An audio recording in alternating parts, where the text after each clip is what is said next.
Eu não fui feita para ser metáfora, embora os homens insistam em enfiar sentido em tudo aquilo que os devora. E desde que aprenderam a nomear o medo com a boca cheia de espuma, passaram a me chamar de monstro, Leviatã, juízo do mar, ventre do castigo. Como se fosse mais fácil dormir em terra firme acreditando que existe uma vontade por trás das águas do que aceitar a verdade nua e salgada de que o mundo afoga sem intenção, corrói sem propósito e engole sem sequer registrar o nome daquilo que desceu.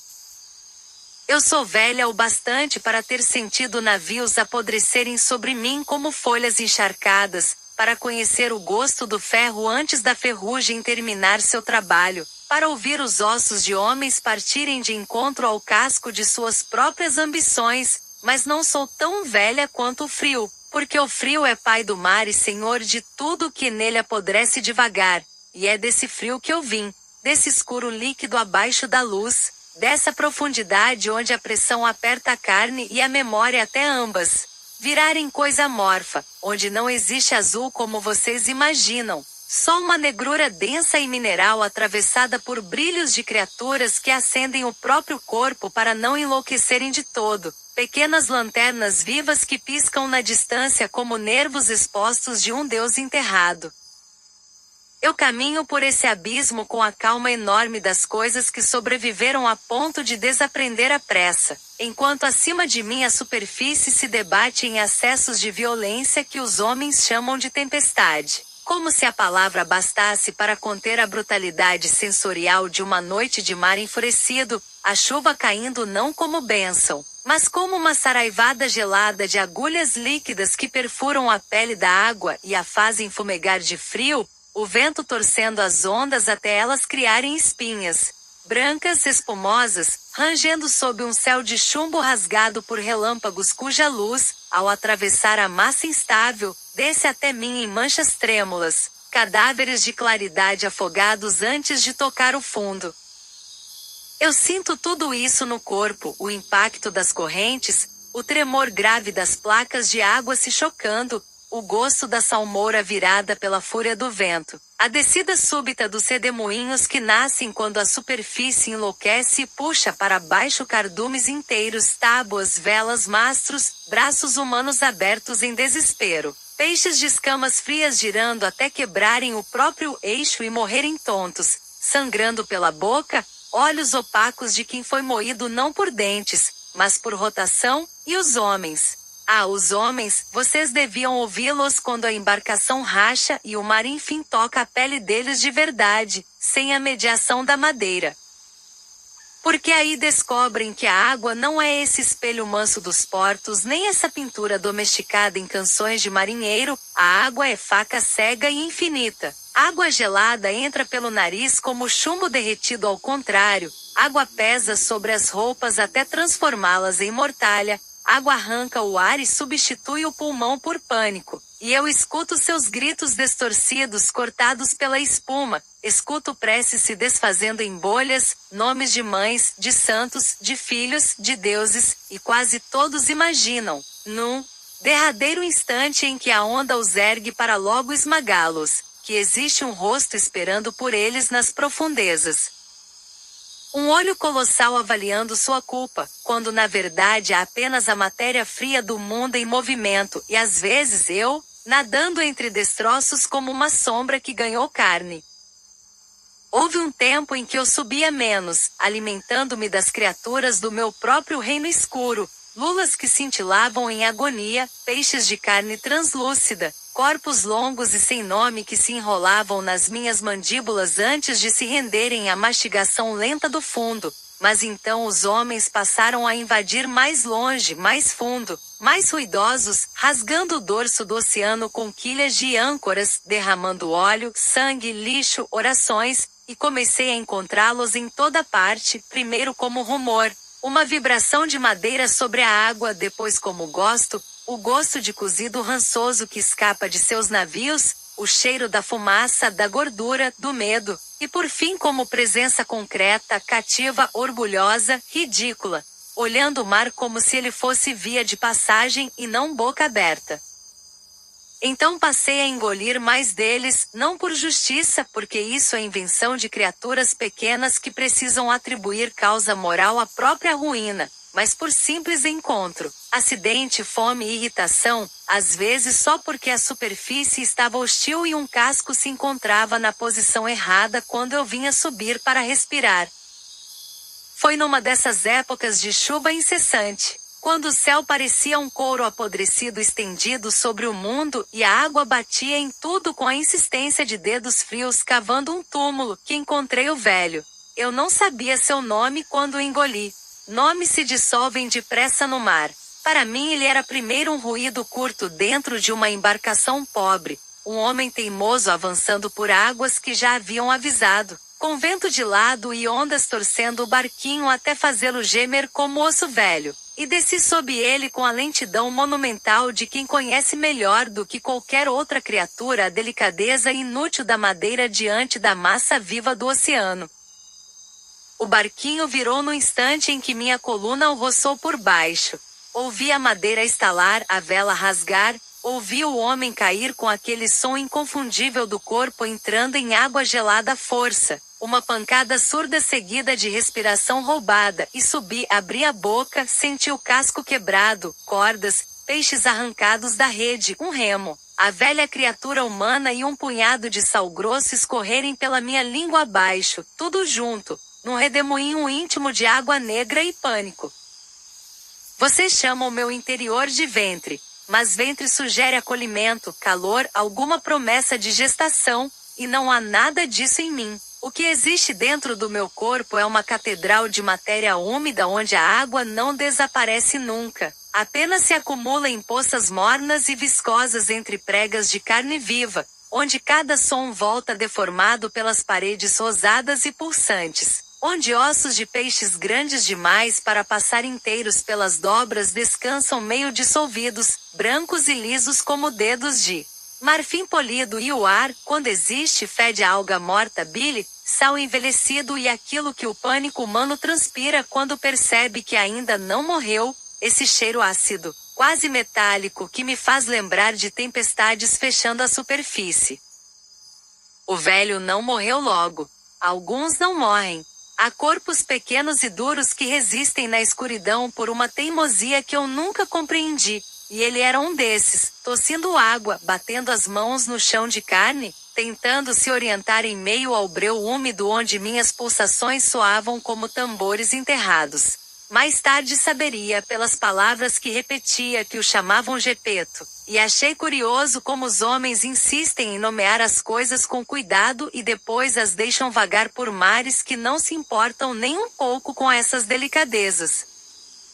Ele chorou primeiro por falta de ar, depois por medo, depois por uma outra ausência que ainda não tinha forma inteira dentro dele, e aos poucos foi se habituando à minha escuridão, como fazem os que não têm escolha, tateando entre restos, aproveitando objetos tragados comigo ou antes de mim, velas partidas, pedaços de barril, um gancho, panos ensopados, como se até ali dentro o instinto humano ainda fosse o de construir um canto, reorganizar o caos, acender sentido onde só há digestão interrompida. Passei dias, talvez semanas, carregando dentro de mim, subindo e descendo pelas águas do mundo enquanto acima a superfície continuava sendo espancada por temporais, e ele, lá dentro, murmurava para si, rezava, adormecia mal, acordava gritando nomes. Um deles repetido com a obstinação dos que já perderam tudo menos a capacidade de procurar: Pinóquio. A esse nome eu aprendi a odiar antes mesmo de sentir-lhe o gosto, porque vinha carregado de uma espécie rara de culpa, aquela culpa que não afunda quem a sente, apenas o mantém flutuando na esperança de reparação. E eu conheço culpa humana o bastante para saber que ela fede diferente da fome e do medo, tem uma doçura rançosa, como fruta passada demais. Um dia o mar piorou. Se você nunca ouviu a superfície apodrecendo em tempestade de verdade, não conhece som que mereça o nome de mundo. As nuvens desceram tanto que pareciam tocar as ondas, e as ondas, erguidas pelo vento cortante, Desabavam umas sobre as outras em muralhas geladas que batiam na minha pele com a violência repetida de portas de pedra.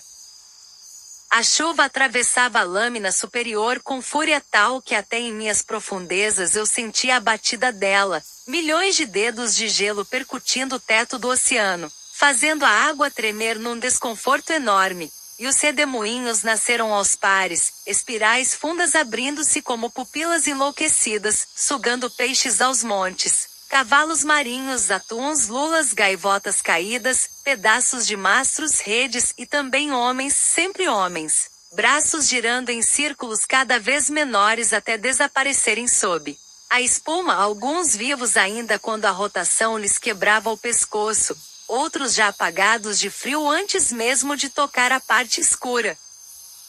Eu nadei através dessa carnificina líquida como quem cruza um campo conhecido depois da batalha, recebendo na boca aquilo que a água me atirava, sentindo destroços arranharem meu palato, engolindo e cuspindo conforme o peso e a forma, até que veio ele, o boneco que não era mais boneco, o menino que cheirava a mar ruim, mentira velha, madeira molhada e remorso. Eu reconheci primeiro pelo modo como a água o carregava, não como o corpo humano comum, mas com uma leveza estranha, algo ainda sustentado por uma memória de tronco, e abri a boca mais por reflexo do que por intenção, sugando com ele um cardume em pânico, algas negras arrancadas da rocha e um bote virado de boca para baixo.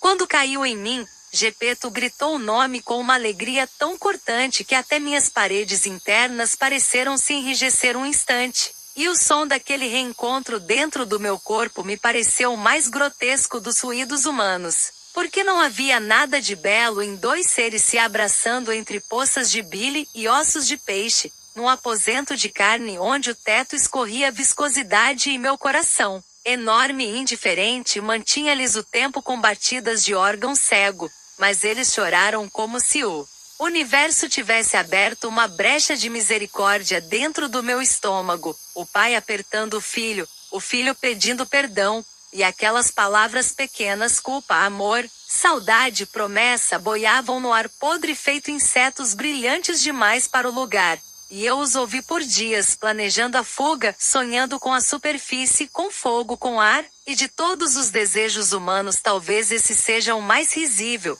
Acreditam sempre que basta sair do lugar que os contém para que a história se reorganize em moral e alívio. O menino falava sem parar, e eu aprendi com ele que a mentira pode mudar de carne sem perder o cheiro. Já não era a madeira que crescia em seu rosto, mas a memória de todo engano insistindo nele como ferrugem sob tinta nova. Havia algo nele que queria ser bom com a ferocidade dos que já foram ruins demais. E isso me incomodava profundamente, porque a bondade humana mais exaltada quase sempre nasce não da pureza, mas do pavor de encarar o próprio dano, e enquanto ele cuidava do velho, acendia pequenas chamas improvisadas com restos de óleo e pano, aquecia um caldo nojento de peixes semi-desfeitos tirados do chão da minha carne. Eu me perguntava se aquilo bastaria para redimi-lo diante das criaturas da superfície, e senti uma irritação imensa, não com ele exatamente, mas com a necessidade que os homens têm de transformar sobrevivência em lição, tragédia em prova de virtude, como se até dentro de uma baleia o mundo precisasse continuar obedecendo a alguma arquitetura moral. A chuva seguia lá fora, as ondas geladas batiam na minha cabeça quando eu subia para respirar, e a cada subida a água escorria pela comissura da minha boca em cascatas frias que, se me fixo um pouco na lembrança, ainda posso sentir o golpe do vento no olho, o sal entrando pela membrana, a pele exterior esfriando de repente enquanto por dentro eu carregava dois humanos e seus planos febris, e redemoinhos continuavam a se formar em torno de mim, puxando peixes contra as colunas de água descendente até que se chocassem uns nos outros e afundassem rasgados, bocas abertas em silêncio, porque o mar não distingue o erro do inocente, ele gira e tudo que é pequeno demais para resistir parte junto. Numa noite em que a tormenta fez até mesmo minhas costelas vibrarem, o menino decidiu. Eu soube antes de sentir a dor. Corpos determinados têm um ritmo diferente. Eles se movem como facas que já aceitaram o sangue. Ele alimentou o fogo mais do que antes, muito mais, transformando minha própria umidade em câmara de vapor, usando aquilo que recolhera ao longo dos dias, óleo, pano, madeira, restos de algum barril, até que a fumaça subisse pelas minhas vias internas como espinhos quentes. Tosse. O velho tombou. O menino o arrastou. A chama mordeu a minha carne por dentro, e essa, sim, é uma dor para a qual não existe palavra humana adequada, porque queimadura interior não encontra ar, não encontra fuga, só encontra mais tecido vivo levando o calor adiante como uma traição íntima. Subi em disparada, rasguei a água acima da tormenta, abri a boca para expelir fumaça, fogo, tosse. E com o primeiro jato de ar veio também a rajada de água gelada e chuva cortante, milhões de agulhas frias entrando ao mesmo tempo no espaço que o fogo recém havia ferido. Um contraste tão brutal que por um segundo perdi a orientação, vi apenas o branco da espuma, o cinza do céu baixo, as ondas enormes quebrando ao redor, e eles aproveitaram. Saltaram de mim para o mar como se estivessem deixando para trás uma prisão, e não um corpo ferido. Eu o senti partir com a nitidez com que se sente um dente arrancado. Voltei a mergulhar, enlouquecida de dor e reflexo, perseguindo o traço deles entre as águas convulsas, vendo o velho se agarrar ao menino, vendo o menino nadar com uma determinação desgraçada através de uma superfície que tentava matá-los a cada onda, água gelada batendo-lhes no rosto, chuva achatando-lhes a respiração, o vento torcendo-lhes os membros. E durante algum tempo eu o segui como seguem as coisas que não sabem se querem vingança ou apenas recompor a própria ordem ferida. A noite inteira estava em guerra consigo mesma. Relâmpagos fendiam o céu e exibiam por frações de segundo os corpos minúsculos deles em contraste com a vastidão insensível da tormenta. Os redemoinhos abriam perto e fechavam longe, matando mais peixes, mais aves, mais tudo que errasse o cálculo do próximo segundo. Eu poderia tê-los engolido de novo. Talvez devesse. Talvez fosse a continuação lógica. Mas houve um instante, apenas um, em que o menino virou o rosto para trás e o relâmpago mostrou seu olhar atravessando a cortina de chuva, não para me amaldiçoar, não para me desafiar, mas com algo que me pareceu reconhecimento, e isso me deteve mais do que medo, mais do que cansaço. Reconhecimento do quê? De que eu era apenas outro corpo preso à própria natureza, outra criatura grande o bastante para assustar e ferir, incapaz, no entanto, de escapar ao próprio desenho. Talvez.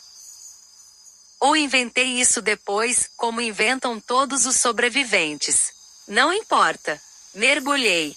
Deixei-o seguir. As águas os jogariam contra a praia ou contra a morte, e qualquer das duas opções continuava pertencendo ao mesmo mundo indiferente que me fez e me mantém. Mais tarde soube, pela vibração distante das histórias que os homens contam em portos e embarcações, que o menino viveu, que o velho viveu, que houve choro, calor de lareira, transformação, recompensa, todas essas coisas que vocês penduram na ponta da narrativa para tornar suportável a travessia pelo horror.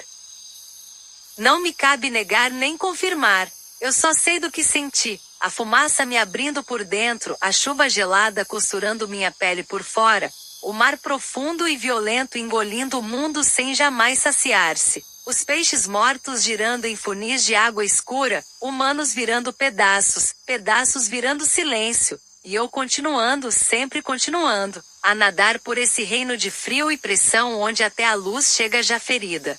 Se você procura em mim moral, não encontrará. Se procura monstruosidade, encontrará apenas escala. Sou grande o bastante para parecer intenção quando, na maior parte do tempo, sou só existência.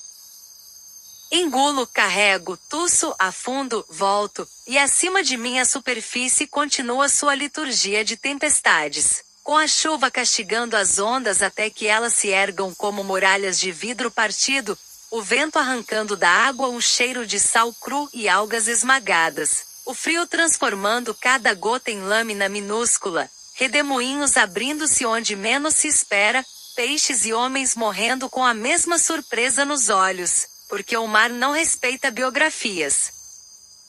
E no entanto, às vezes, quando subo para respirar numa madrugada de céu rasgado e sinto no focinho o choque glacial da chuva, quando o trovão corre por sobre a superfície como uma carroça de ferro sobre tábuas podres e a água inteira treme embaixo de mim, penso no velho e no menino dentro de mim, na pequena chama acesa contra minhas paredes úmidas, no abraço deles entre ossos de peixe, e admito uma verdade que não gosto de ter.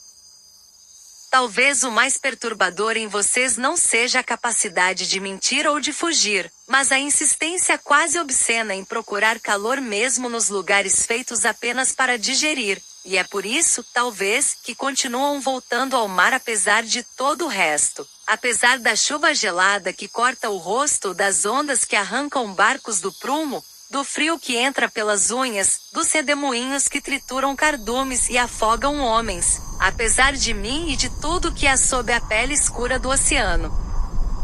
Vocês voltam porque confundem sobrevivência com destino, e eu continuo aqui porque não conheço outra coisa além de continuar, enorme, cega de propósito, atravessando as profundezas onde o mundo acaba sem testemunhas e recomeça em espuma, sempre com o mesmo gosto de sal, sangue e chuva.